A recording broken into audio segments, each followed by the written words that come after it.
आपण बघत आहात एकेपी न्यूज मराठी। आपला आवाज आपली ताकद। सबस्क्राइब करा, शेअर करा, लाईक करा। AKP news Marathi.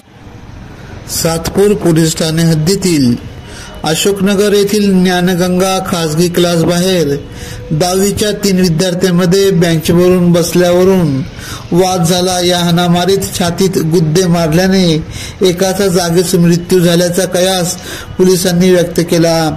शनिवार दिनांक 2 ऑगस्ट रोजी सायंकाळी 6:30 वाजेच्या सुमारास घडलेल्या या घटनेने शहरात एकच खळबळ उडाली। 2 विद्यार्थ्यांवर खुनाचा गुन्हा दाखल करण्यात आला आहे। यशराज तुकाराम गांगुर्डे वय 16 हा सातपूर मधीलच एका शाळेत आहे। अशोकनगर मधील ज्ञानगंगा क्लासेस मध्ये तो क्लासेस बसने नेहमीप्रमाणे येत होता। क्लास जवळ बस पोहोचताच आधीच तेथे बसलेल्या क्लास मधील दोघांनी त्याच्यावर जीवघेणा हल्ला केला। छातीवर गुद्दे बसल्याने नाकातून रक्त येत यशराज जागेवरच कोसळला।